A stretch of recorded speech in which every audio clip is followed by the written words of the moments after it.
मालूम नहीं क्या बात है।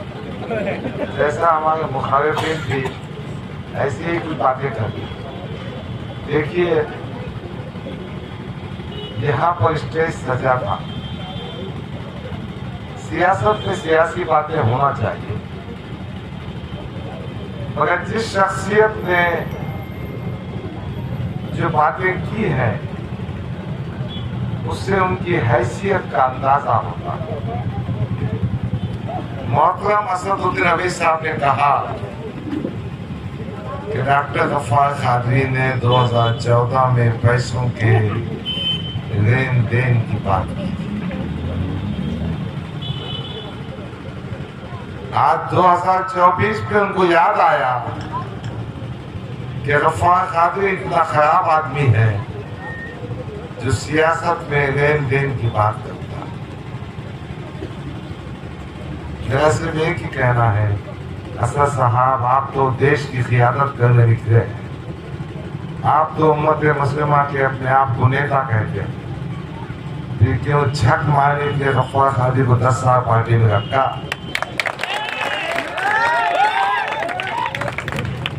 क्यों 2 वक्त मुझे टिकट दिया? क्यों मुझे महाराष्ट्र का कारगुजार सदर बनाया? दोस्तों, सच्चाई तो ये है, अल्हम्दुलिल्लाह मेरा दामन इतना पाक है लेन देन के मामलात में। हाँ, गुनाहगार होगा, अल्लाह मुझे मेरे गुनाह को माफ करे, मगर पैसों के मामलात में मुझ पर कोई उंगली नहीं उठा सकता। पैसों के लेन देन में मैं इस पर कोई उंगली नहीं उठा सकता। मेरा दुश्मन भी कहेगा कि गफ्फार कादरी हिसाब किताब में सीधा आदमी। बड़ा मोहतरम ने कह दिया, मुखराहट है ना, बहुत परेशानी है। सवाल का जवाब ये देना चाहिए था, क्या गफ्फार कादरी का इस हल्के असेंबली में उम्मीदवार बनने का हक था या नहीं था? क्या गफ्फार कादरी पे आपने नाइंसाफी की या नहीं की? मैंने खत लिखा था उनको, खत बड़ा तफसीली था। उस खत में मैंने लिखा था कि मोहतरम सदर साहब, मेरी उम्र 66 साल हो चुकी है, शायद ये इलेक्शन मेरी जिंदगी का आखिरी इलेक्शन होगा। सदर साहब ने उस वक्त तो कोई जवाब नहीं दिया, मगर परसों 2 दिन पहले यहाँ की स्टेज से कह रहे थे कि उम्र 70 साल की हो गई है, अरे आगा करिए। मिस्टर असदुद्दीन अवैसी, काश तुम ये मेरे सामने कहे होते, मैं भी आपको जवाब दिया होता। मेरा मानना है कि एक मोमिन जो अल्लाह को मानता है, अल्लाह का बंदा है, वो पैदा होने से लेके मरते दम तक अपना काम अंजाम देता है। समाजी खिदमत भी सियासी मैदान में दायरा से काम करना भी, सियासत में मुसलमानों की ईमानदाराना खिदमत करना, अवाम की खिदमत करना भी आगा करने के बराबर है। अगर टोपी पहन के, शेरवानी पहन के ऐसे भामटे बात मत करो ना भाई, बहुत हो गया। वो जो उनका बच्चा है ना, वो तो उसके खत्म आगे। किरातपुर के स्टेज से उन्होंने कहा, डॉक्टर का दामाद हाथ पकड़ पकड़ कर पेशेंट से कह रहा था 2024 के पार्लियामेंट इंतखाबात में चंद्रकांत खैरे को वोट दो, मशाल वोट दो। अरे आदमी के बच्चे, तेरे बाप की जागीर है क्या? मेरा दामाद मेरी बात क्यों सुनेगा? वो एमजीएम में प्रोफेसर ऑफ मेडिसिन है। डॉक्टर उमर खादिर की बात कर रहा हूं, वो हेड ऑफ डिपार्टमेंट है। वो 42 साल का नौजवान है जो 42 साल में मेडिकल कॉलेज में प्रोफेसर और एचओडी बना है। डॉक्टर उमर खादिर को आप सब जानते होंगे। बेगर्ज तरीके से कौम और मिल्लत के काम आता है। और इम्तियाज जलील, अगर तेरी याददाश्त कमजोर होगी तो मैं याद दिलाना चाहता हूं, जब ताज विमानता होटल में बैठे थे, मैंने असद साहब से कहा था इसकी हरकतें तो ऐसी है कि मैं मेरे दामाद को कन्विंस नहीं कर सकता, स्टेज पे क्या भाषण दूं मैं।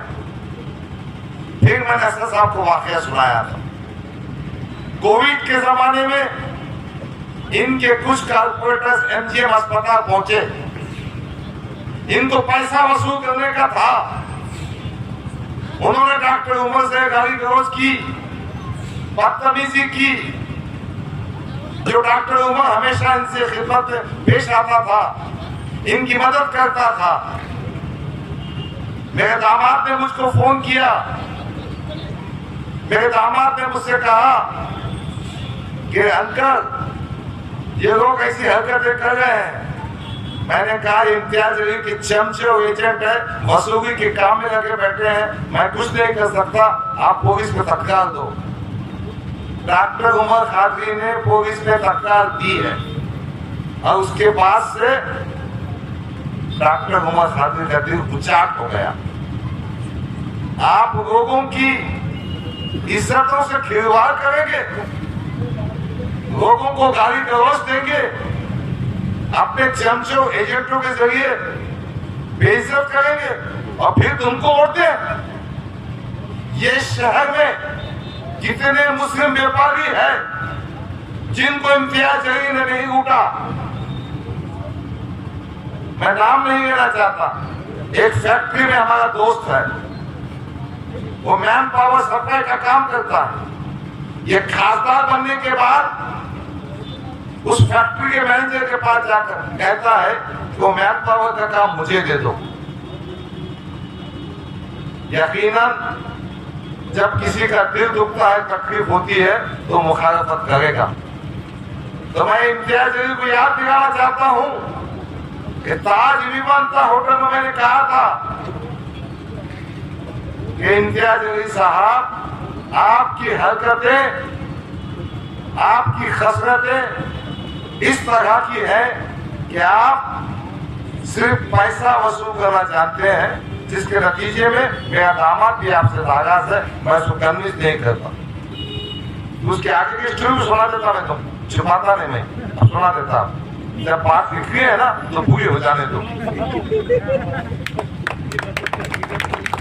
मैंने बीच में साफ दिली से, जान दो अपनी पार्टी का कैंडिडेट है, अपने इख्तिलाफात होंगे, साथ देना चाहिए। मैंने इनके साथ वैजापुर का दौरा किया। वैजापुर के दौरे में जब मैंने भाषण किया बाबरी मस्जिद की, मैंने बात किया मुस्लिम फसलगाह की, मुस्लिम ने बात किया CAA की, लोगों ने खुश भी हुए। जैसे कर्नल पहुंचे हम, तो इम्तियाज जलील ने कहा आहिस्ता से मेरे कान में, डॉक्टर साहब बाबरी मस्जिद, नारे तकबीर, फसलगाह की बात मत कीजिए, अपने को हिंदू वोट नहीं मिलेंगे, अपन आदर्श लोगों को पटा ले, ये बात नहीं करना चाहिए। अरे मिस्टर इम्तियाज जलील, दोगलापन बनकर फिर उसके बाद मैंने तय किया था कि क्या करना चाहिए, इनका साथ देना चाहिए कि नहीं देना चाहिए। और मैंने एक खत लिखा था सदर नबी साहब को कि इम्तियाज जलील की हरकतें इस काबिल नहीं कि मेरा दिल गवारा नहीं करता कि मैं पार्लियामेंट में इंतखाबात के साथ हूँ। मेरे बहुत सारे साथी थे। फिर एक मीटिंग हुई, वो मीटिंग में इम्तियाज जलील साहब आए। मैंने मेरे दामाद को समझाने के लिए मकान भी गया, तो मेरे दामाद ने कहा मैं नहीं आऊँगा। फिर मैंने मेरी बेटी को फ़ोन किया, बेटी माँ क्या पका, मैं खाना खाने तुम्हारे घर को आता हूँ, जवार की रोटी खाता हूँ मैं शौक से। बेटी ने कहा अब्बा जी जवार की रोटी खाने आओ। मैंने खाना खाया। मैंने मेरे दामाद से कहा डॉक्टर उमर खादरी से इम्तियाज घर पे आ रहा है, जान देंगे अपना किस्सा ख़त्म कर देंगे। मेरे दामाद ने कहा नहीं, मैं उसे माफ़ नहीं करूँगा। मैंने ऐसे ऐसे केसेस पे फीस कम की है, ऐसे ऐसे वक्त में मकान जाकर देखा है।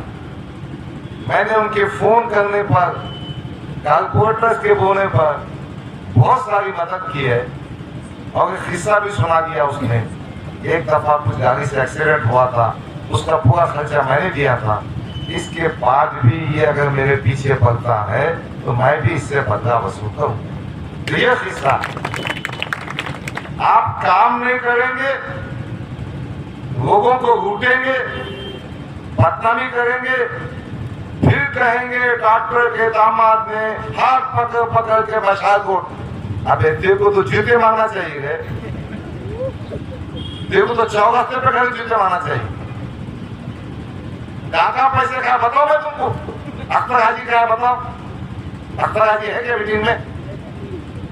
हमारे दोस्त कितने पैसे मंगाए सुनो। मैं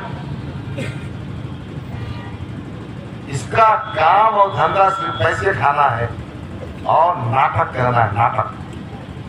बहरहाल ये चंद बातें थी जो मैं कहना चाह रहा था, क्योंकि मुखालिफिन की तरफ से आई। अब मैं असल मौजू की तरफ आना चाहता हूँ। अजीज़ान ग्रामीण